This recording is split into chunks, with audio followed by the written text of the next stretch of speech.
Assalamualaikum warahmatullahi wabarakatuh. Halo teman-teman semua, jumpa lagi dengan saya Zuhratul Jannah. Pada kesempatan kali ini, kita akan belajar tentang sifat cahaya. Tujuan dari praktikum ini yaitu untuk mengetahui 3 sifat cahaya. Yang pertama, cahaya dapat merambat lurus, cahaya dapat dipantulkan, dan cahaya dapat dibiaskan. Nah, aliran bahan yang saya siapkan antara lain ada penggaris 30 cm, penggaris busur, kaca datar, kaca cembung pada loop, kaca cekung, senter, lilin, kardus yang sudah saya lubangi, dan ada tabir kertas. Setelah kita menyalakan senter dan mengarahkannya ke lubang pertama, perhatikan hasilnya. Ketika semua lubang pada ketiga kardus berada dalam satu garis lurus, cahaya dari senter dapat melewati semua lubang dan terlihat keluar di sisi depan kardus. Berkat cahaya tampak jelas dan lurus.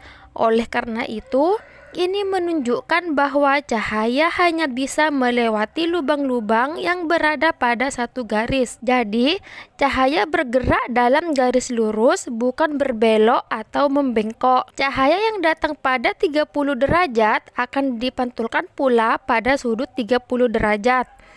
Pada sudut datang 45 derajat, pantulannya juga membuat sudut 45 derajat. Lalu, berkas datang pada 70 derajat, cahaya yang dipantulkan pada sudut 70 derajat pula. Selanjutnya, coba kita amati sifat bayangan pada cermin datar menggunakan lilin. Pada saat lilin diletakkan di depan cermin datar dan jaraknya diukur menggunakan penggaris 50 cm, terlihat bahwa bayangan lilin berada pada jarak yang sama di belakang cermin. Jika lilin berada 15 cm dari permukaan cermin, maka bayangannya juga tampak 15 cm di belakang cermin. Ketika lilin kita geser ke kiri atau ke kanan, maka bayangan lilin juga ikut bergeser ke arah yang sama. Perpindahan bayangan selalu mengikuti posisi lilin secara tepat. Hal ini menunjukkan bahwa bayangan pada cermin datar selalu memiliki sifat maya, tegak, ukuran sama dengan benda, terletak sama jauh di belakang cermin seperti jarak benda di depannya, serta bergerak mengikuti benda. Pada pengamatan cermin cekung ini, jarak benda 5 cm dan jarak bayangan 8 cm menghasilkan bayangan yang tampak lebih besar, tegak, dan bersifat maya karena benda berada di depan titik fokus cermin.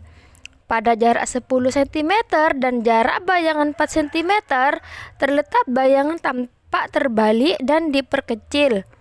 Hal ini menandakan bahwa benda berada di luar titik fokus ke lengkungan cermin cekung. Sementara pada benda yang berjarak 20 cm dan jarak bayangan 2 cm, terlihat bahwa bayangan semakin kecil dan tetap terbalik. Dengan bantuan lup, terlihat bahwa setiap sinar yang datang akan dipantulkan seolah-olah berasal dari satu titik di belakang cermin, yang disebut titik fokus maya. Berbeda dengan cermin datar dan cermin cekung, cermin cembung selalu memantulkan cahaya dengan cara menyebarkan sinar pantul. Akibatnya, bayangan yang terlihat melalui lup tampak maya, tegak, diperkecil, dan terletak di belakang cermin. Selanjutnya, kita akan melakukan percobaan sederhana mengenai pembiasan cahaya menggunakan air dan pensil. Saat pensil dimasukkan ke dalam gelas berisi air, terlihat bahwa pensil tampak patah, terputus, atau bergeser pada permukaan air. Bagian pensil yang berada di dalam air terlihat tidak sejajar dengan bagian yang berada di luar. Hal ini terjadi karena cahaya yang berasal dari bagian pensil di dalam air harus melewati 2 medium yang berbeda, yaitu air dan udara. Ketika cahaya berpindah arah, cahaya dibelokkan. Pembelokan cahaya inilah yang disebut dengan pembiasan. Nah, itu tadi hasil praktikum yang saya lakukan. Wassalamualaikum warahmatullahi wabarakatuh.